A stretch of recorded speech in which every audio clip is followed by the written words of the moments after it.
नमस्कार dear student, मैं Shankar Sherawat reasoning faculty Shankar Sherawat reasoning के ऑफिशियल यूट्यूब चैनल पर हार्दिक स्वागत और अभिनंदन करता हूं। आई होप उम्मीद करता हूं आप लोग सब ठीक होंगे और आपकी स्टडी भी बहुत अच्छे से चल रही होगी। दोस्तों, जैसा कि जो जितने भी बैंकिंग एस्पायरेंट हैं उनके लिए एक गुड न्यूज़ निकल के आ रही है। दोस्तों, IBPS क्लर्क का जो ऑफिशियल नोटिफिकेशन है जो 2024 के लिए है वो जारी हो चुका है। जितने भी बैंकिंग की तैयारी करने वाले स्टूडेंट्स हैं वो रेडी हो जाइए दोस्तों, क्योंकि बहुत अच्छी वैकेंसीज, नंबर ऑफ वैकेंसीज भी बहुत ज़्यादा हैं। इस बार आपके सामने एक अपॉर्चुनिटी है और इस अपॉर्चुनिटी को बनाने की जो जिम्मेदारी है वो आप लोगों की बनती है। तो आज मैं आपके सामने डिटेल डिस्कशन लेकर के आया हूँ IBPS क्लर्क 2024 का जो नोटिफिकेशन निकल के आया है उसका डिटेल डिस्कशन अपन लोग करेंगे आज, कि उसके फॉर्म की जो रजिस्ट्रेशन की डेट है वो कब है, कितनी पोस्टें हैं, क्या क्या आपका एजुकेशन का क्राइटेरिया है, बहुत सारी चीज़ों के ऊपर डिटेल में डिस्कस करने वाले हैं। तो स्टार्ट करते हैं, डिले नहीं करेंगे दोस्तों। बैक टू बैक मैं आपके सामने कुछ बातें रखूंगा और आप लोगों की जो क्वेरी या डाउट हैं तो वो अब भी आप कमेंट बॉक्स में जरूर से पूछ सकते हो।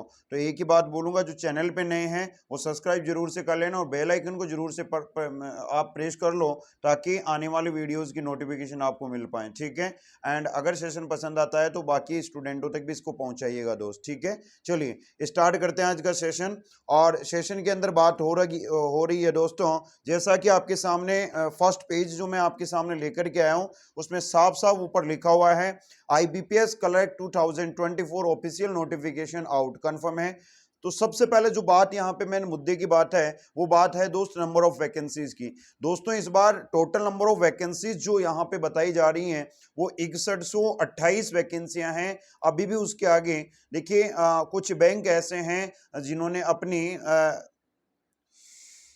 कुछ बैंक ऐसे हैं दोस्त जिन्होंने अपना अभी बायोडाटा नहीं भेजा है, तो इट मींस इन वैकेंसियों के बढ़ने के आसार हैं, ठीक है।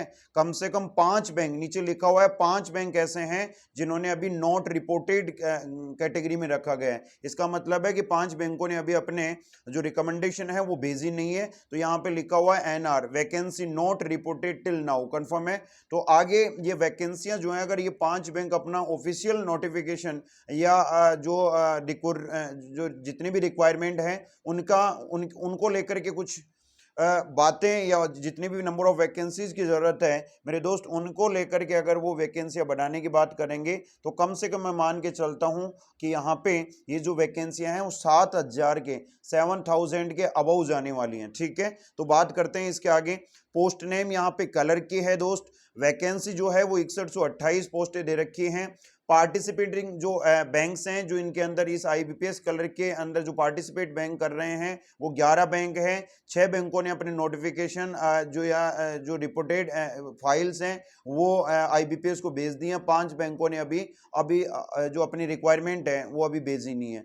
साथ ही साथ मैं बात करूं आगे, तो जो रजिस्ट्रेशन की डेट है वो स्टार्ट हो गई है दोस्त 1 जुलाई से लेके 21 जुलाई तक, ठीक है। 1 जुलाई से फॉर्म स्टार्ट हैं और 21 जुलाई आपके 2024 इन फॉर्म फिलिंग की लास्ट डेट रखी गई है। जो मोड ऑफ जो आपका एप्लीकेशन का मोड ऑफ रहने वाला है वो ऑनलाइन है। एग्जाम मोड भी जो रखा गया है वो भी आपका ऑनलाइन पैटर्न के बेस पे है दोस्त। आगे मैं बात करूं रिक्रूटमेंट प्रोसेस की, तो ये क्लर्क का ये यहाँ पे जो क्लर्क की जो आपकी वैकेंसी निकल के आई है दोस्त, इसके अंदर इंटरव्यू का जो प्रोसेसर है वो यहाँ पे नहीं होगा। केवल प्री और मेंस क्राइटेरिया के बेस पे ही यहाँ पे आपका सिलेक्शन तय होगा, ठीक है। साथ ही साथ एजुकेशन क्वालिफिकेशन की भी आप बात करूं तो केवल और केवल ग्रेजुएशन मांगा गया है। इसमें कोई परसेंटेज क्राइटेरिया नहीं है। आप किसी भी स्ट्रीम से किसी भी रिकॉग्नाइज यूनिवर्सिटी के द्वारा आप ग्रेजुएट होने चाहिए, उसमें परसेंटेज का कोई क्राइटेरिया नहीं रखा गया है। एज लिमिट की बात करूं तो 20 ईयर टू 28 ईयर तक रखा गया है। मिनिमम 20 साल होना चाहिए और मैक्सिमम कितना, 28 ईयर। आगे बात करेंगे नेक्स्ट अगले पेज के ऊपर, ध्यान देना दोस्तों, और इंपॉर्टेंट बातों की तरफ अपन लोग डिस्कस करने वाले हैं। नेक्स्ट आगे मैं बात करूं एप्लीकेशन फीस की, तो एप्लीकेशन की जो फीस यहाँ पे आपके सामने रखी गई है वो ST SC और PWD कैटेगरी के जो स्टूडेंट है या एस्पायरेंट हैं उनके लिए 175 रुपीज़ रखा गया है, नॉमिनल चार्ज है। एंड जनरल और अदर्स के लिए जितने जो फीस चार्ज यहाँ पे रखा गया है वो 850 रुपये 850 का रखा गया है दोस्त। और अधिक जानकारी के लिए आप लोग इस जो आपके IBPS की ऑफिशियल वेबसाइट है www.ibps.in पे जाकर के इंफॉर्मेशन ले सकते हो। आगे मैं बात करता हूँ डिटेल एक्सप्लेनेशन की। मेरे दोस्त यहाँ सबसे पहले बात कुछ इंपोर्टेंट पॉइंट्स की तरफ फोकस करते हैं। देखिए, online registration including edit modification of application by candidate, जो आपका फॉर्म फिलिंग की डेट है अभी मैंने बता दिया था कि 1 जुलाई से लेकर के 21 जुलाई के बीच में, 21 जुलाई लास्ट डेट है और 1 जुलाई से आपके फॉर्म फिलिंग होना स्टार्ट हो चुके हैं। पेमेंट ऑफ पे ऑफ एप्लीकेशन फीस है वो आपकी ऑनलाइन है मेरे दोस्त, और वो उसका भी जो डेट रखा गया है वो 1 जुलाई से 21 जुलाई तक रखा गया है, कंफर्म है। जो आपकी एग्जाम जो प्रिलिमिनरी एग्जामिनेशन कंडक्ट होगी, अब देखो ये कई लोग स्टूडेंट्स डाउट में रहते हैं कि सर पीईटी क्या है। देखिए, पीईटी ST SC के कैटेगरी के स्टूडेंट्स के लिए, जो भी आउट ऑफ स्टेट से अपने दूसरे स्टेट से जब भी आप लोग फॉर्म भरते हो, तो मेरे भाई ST SC कैटेगरी के स्टूडेंट्स के लिए एक टेस्ट लगता है जिसमें ये उनको वो ये बताया जाता है कि आपको जो प्रीलिम्स एग्जाम है या मेंस एग्जाम है वो किस पैटर्न से या किस तरीके से देनी है, ठीक है। तो ये एक तरीके से जो प्री एग्जामिनेशन है उससे पहले का एक ट्रेनिंग टेस्ट होता है। चलिएगा, तो इसकी अगर कोई स्टूडेंट है तो इसकी भी डेट मेंशन की गई है 12/8 से लेकर के और 17/8 के बीच में, ठीक है। इट मीन्स आपका अगस्त वाले महीने में ये डेट मेंशन करके रखी गई है। आप लोग जो कॉल लेटर या जो एडमिट कार्ड है वो डाउनलोड जो है और जो प्रीलिम्स एग्जाम से रिलेवेंट होंगे वो अगस्त 2024 के अंदर आप लोग कर पाओगे। अगले इंफॉर्मेशन अगले पेज पे चलते हैं दोस्त। आगे अगर मैं बात करूं, यहाँ पे ऑनलाइन एग्जामिनेशन प्रीलिमिनरी एग्जामिनेशन जो कंडक्ट होने वाली है वो अगस्त 2024 के अंदर कंडक्ट होगी। रिजल्ट जो इसका है वो आपका प्री का रिजल्ट है वो सितंबर 2024 के अंदर आपको देखने को मिलेगा। साथ ही साथ जो मेंस के लिए आपके कॉल लेटर हैं या एडमिट कार्ड हैं वो आप सितंबर अक्टूबर के अंदर वाले महीने में आप लोग डाउनलोड कर पाओगे, ठीक है।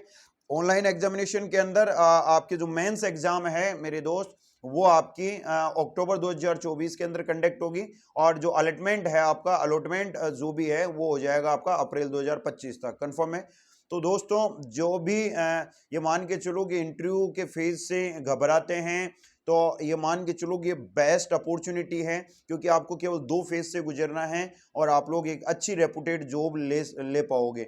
दोस्त, अगला पॉइंट जो मैं बात कर रहा हूं, यहाँ पे जितने भी पार्टिसिपेटिंग बैंक हैं उनके नाम यहाँ पे 11 बैंकों के नाम यहाँ पे दे रखे हैं। बैंक ऑफ बड़ौदा है, कैनरा बैंक है, इंडियन ओवरसीज बैंक है, यूको बैंक है, बैंक ऑफ इंडिया है, सेंट्रल बैंक ऑफ इंडिया है, पंजाब नेशनल बैंक है, यूनियन बैंक ऑफ इंडिया है, बैंक ऑफ महाराष्ट्र है, इंडियन बैंक है and Punjab and Sindh bank है, ठीक है। ये 11 बैंक पार्टिसिपेट यहाँ पे कर रहे हैं IBPS इस इंस्टीट्यूशन के थ्रू जो अपनी रिकमेंडेशन को पूरा करवा रहे हैं। मेरे दोस्त, अभी 5 बैंकों ने अपनी रिकमेंडेशन नहीं भेजी है और उनके अंदर है एक तो बैंक ऑफ बड़ौदा। देखिए, बैंक ऑफ बड़ौदा बहुत बड़ा बैंक है और ये इस बैंक से आशा और उम्मीद लगा के मान के यहाँ पे चला जा सकता है कि एक बड़ा ह्यूज जो वैकेंसी है वो ये बैंक देने वाला है, ठीक है। साथ ही साथ यूको बैंक ने भी अभी अपनी रिकमेंडेशन नहीं भेजी है। Union bank of India, bank of Maharashtra और इंडियन बैंक, इन तीनों बैंकों ने भी अपनी जो रिकमेंडेशन है वो IBPS को नहीं भेजी है, ठीक है। तो हम उम्मीद कर रहे हैं कि बहुत जल्द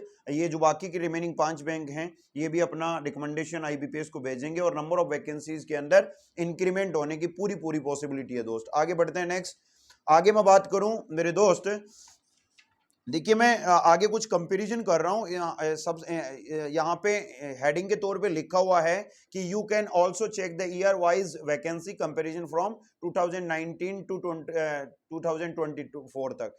देखिए, 2019 से 2024 के बीच में कितनी कितनी वैकेंसी आपके IBPS क्लर्क ने दी हैं वो देखते हैं एक बार। देखिए, सबसे पहले मैं 2024 की बात करूं तो अभी ये प्लस के अंदर है 6128 वैकेंसियां।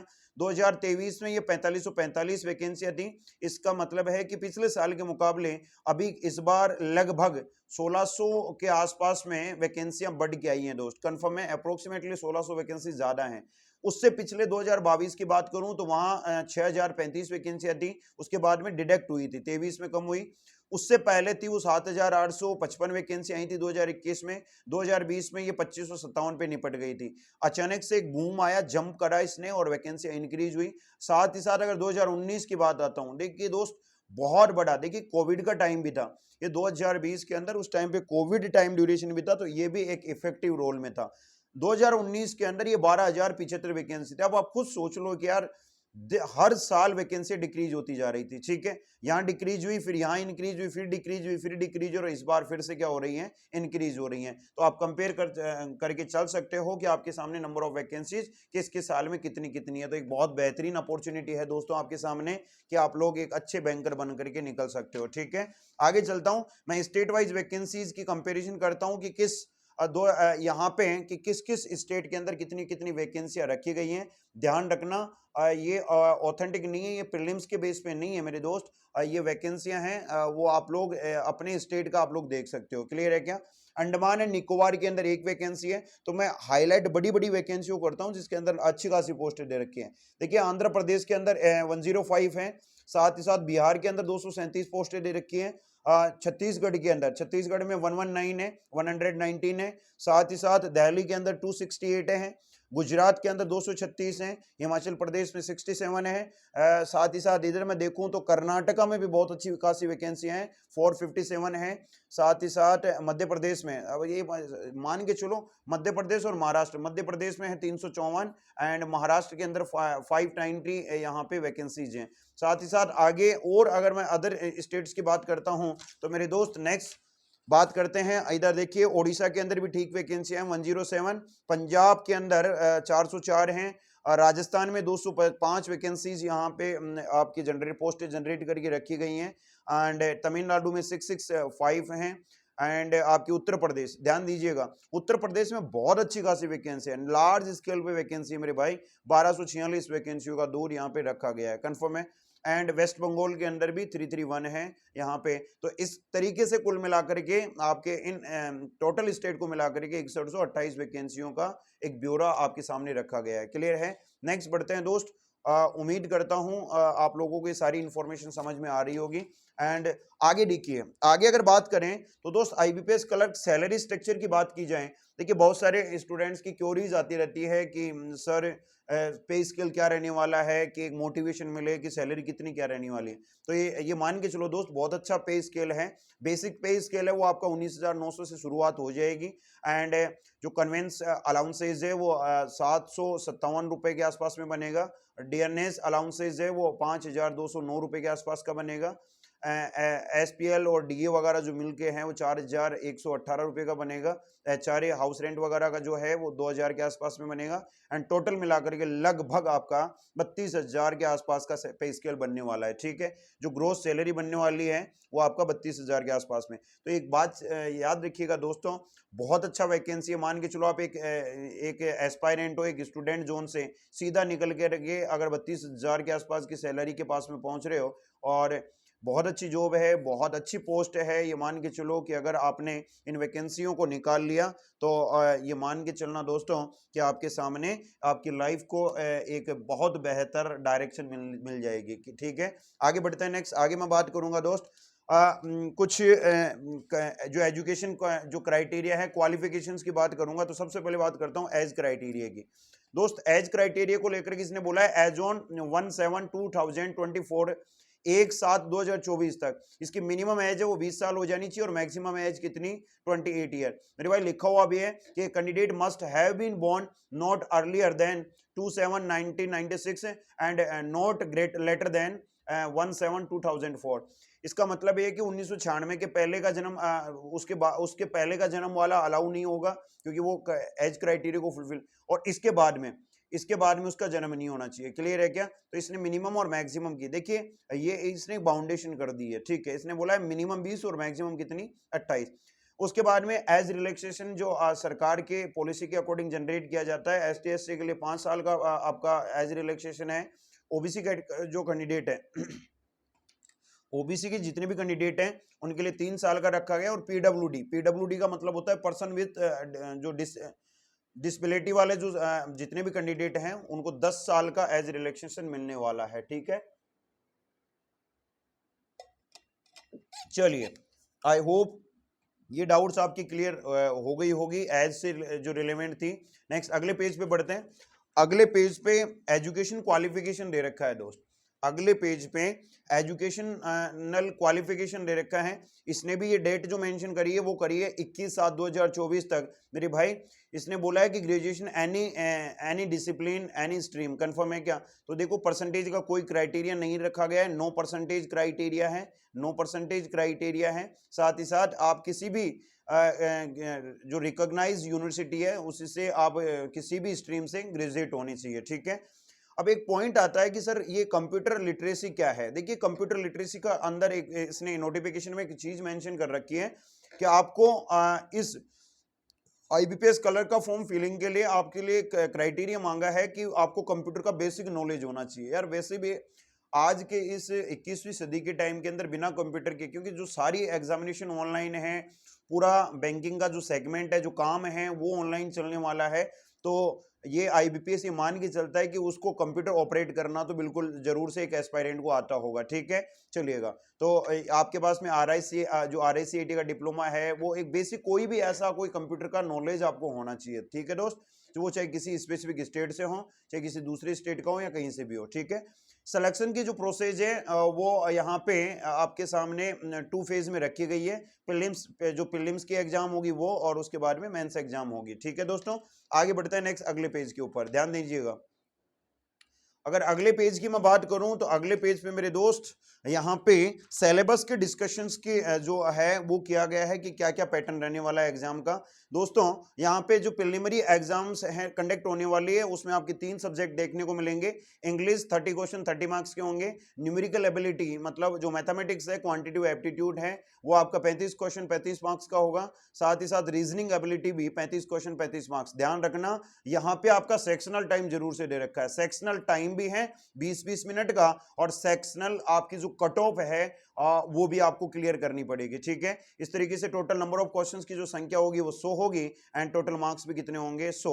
मेरे दोस्त टाइम ड्यूरेशन जो आपको मिलने वाला है वो 1 घंटे का समय मिलने वाला है, ठीक है। तो ये आपके प्रीलिम्स के एग्जाम का जो पैटर्न है वो बनने वाला है। साथ ही साथ मेंस एग्जाम के पैटर्न की अगर मैं बात करता हूं तो यहाँ पे 4 सब्जेक्ट आपको मेंस के अंदर देखने को मिलेंगे। रीजनिंग एंड कंप्यूटर एप्टीट्यूड देखने को मिलेगा, वो 50 क्वेश्चन 60 मार्क्स के साथ में देखने को मिलेगा।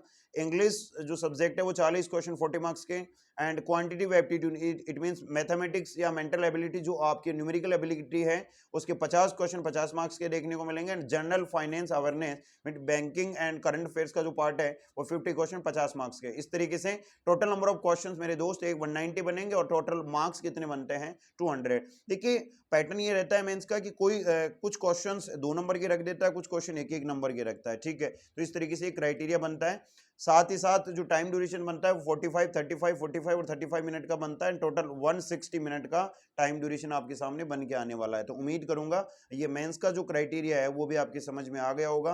कंप्यूटर के जो क्वेश्चंस हैं वो रीजनिंग में इन्वॉल्व होकर के आते हैं, इन चीजों का ध्यान रखना। अब वो कितने आएंगे वो ज्यादा नहीं आते मेरे दोस्त, मुश्किल से 5 से 6 क्वेश्चंस का कॉम्बिनेशन यहाँ से कंप्यूटर का आपको देखने को मिलेगा, ठीक है। साथ ही साथ आगे बात करता हूँ मेरे भाई। देखिए पिछले कुछ सालों के अंदर जो आपकी कट ऑफ रही है उसकी भी मैं थोड़ा सा एक बार डिटेल डिस्कशन कर लेता हूँ दोस्त।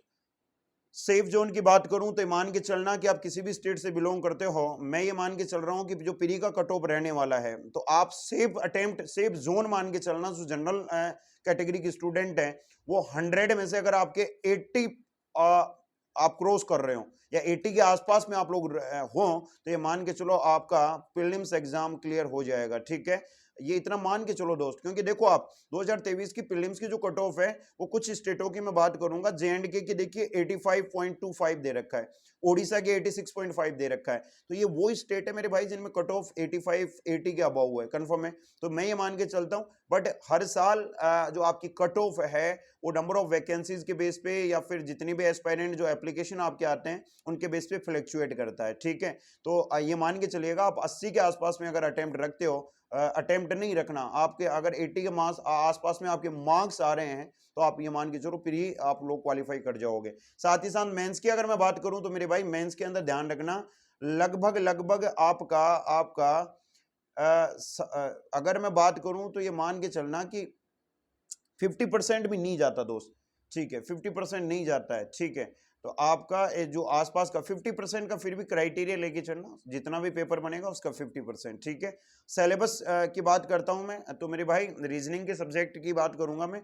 तो प्री और मेंस का सिलेबस, ये 12 टॉपिक का कॉम्बिनेशन आपको देखने को मिलेगा। शुरुआती आपके अल्फाबेट जो अल्फा न्यूमेरिक सीरीज है वो, coding decoding, inequality, syllogism, blood relation, direction test, puzzle and seating arrangement, ये आपके प्री के और मेंस के दोनों के टॉपिक बनते हैं, मतलब प्री में भी आएगा और साथ ही साथ मेंस में भी आएगा। बट ये एडिशनल जो आपके ये 3 टॉपिक बनते हैं, ठीक है। रैंकिंग आपके ऑप्शनल है, रैंकिंग कई बार पूछ भी लेता है, नहीं भी पूछता, बट फिर भी आप लोग प्री के अंदर पार्ट में मेंशन कर सकते हो। ये जो 3 टॉपिक है लास्ट के, डेटा सफिशिएंसी, मशीन इनपुट और लॉजिकल रीजनिंग, मेरे भाई ये मेंस में ही बनते हैं और मेंस में इन 3 टॉपिक से अच्छा खासा वेटेज बन के चलता है। क्लियर है क्या? तो अगर आपने इन टॉपिक्स के ऊपर कमांड बना ली मेरे भाई, तो आप लोगों का आराम से कोई दिक्कत वाली बात है नहीं, सिलेक्शन हो जाएगा। बी पॉजिटिव, आपके पास में भी सफिशिएंट टाइम ड्यूरेशन है। दोस्तों अगर आप लोग सीरियस एस्पायरेंट हो ना, तो जुट जाइए, इतनी वैकेंसियां नहीं आने वाली। आपके सामने एक चैलेंज है और चैलेंज को अगर आप लोग मजबूती से फेस करोगे तो मेरे दोस्त आप लोगों का सिलेक्शन भी होगा। मैं आपके साथ में हूं, परेशान नहीं होना। अगर फिर भी आपसे इन एग्जाम फॉर्म से रिलेवेंट कोई क्योरी है, कोई डाउट है, तो आप लोग कमेंट बॉक्स में अपना आंसर और अपनी क्योरी या अपने जो प्रॉब्लम्स है वो जरूर से पूछिएगा। मैं उनका रिप्लाई करने का पूरा प्रयास करूंगा दोस्तों, ठीक है। चलिएगा, तो यही इंफॉर्मेशन मुझे आप तक पहुंचानी थी और उम्मीद करता हूं ये जो जितने भी नोटिफिकेशन से के अंदर इंफॉर्मेशन दे रखी है वो मैंने एक ब्रीफ इंट्रोडक्शन के तौर पे आपके सामने रखी। और पॉजिटिव होकर के तैयारी कीजिए एंड ये मैं उम्मीद करता हूं। एंड गॉड ब्लेस यू दोस्त, आपका सिलेक्शन होगा। थोड़ा सा पॉजिटिव मॉक लगाइए, जितना हो सके मॉक लगाइए दोस्त, बिना मॉक के सिलेक्शन पॉसिबल नहीं है। मॉक टेस्ट में जान फूंक दीजिए, मान के चलो पर डे का एक मॉक लगाना चालू करो, पर डे का एक मॉक, ठीक है। देखिए कैसे सिलेक्शन नहीं होता। और मॉक ये मान के चलो कि मॉक या mock test is the key of success. Confirm है क्या मेरे भाई? ये करना पड़ेगा, ठीक है। जो भीड़ या क्राउड काम नहीं कर रहा, जिसपे वो काम आपको करना पड़ेगा, तभी जाकर के आप लोग सिलेक्शन की इस दौड़ के अंदर पार्टिसिपेट कर पाओगे और सेलेक्ट हो पाओगे और एक पॉजिटिव रिजल्ट जो है वो अचीव कर पाओगे, ठीक है। चलिए, तो जो मैं यही बोलूंगा, अगर आपको ये जो सेशन है वो इन्फॉर्मेटिव लगा है और आपको आपको फायदा मिला है तो शेयर जरूर से कीजिएगा और लाइक का बटन भी जरूर से दबाइएगा। दोस्तों जो चैनल पे नए हैं वो सब्सक्राइब जरूर से कर लेना, साथ ही साथ बेल आइकन को जरूर से प्रेस कर लेना। मैं रेगुलर आपके लिए वीडियोज ला रहा हूँ, परेशान नहीं होना दोस्तों। कल फिर से कुछ और बेहतरीन जो सेशंस हैं, क्वेश्चंस हैं, उनके साथ में कल मुलाकात करेंगे। तब तक के लिए थैंक यू सो मच, धन्यवाद।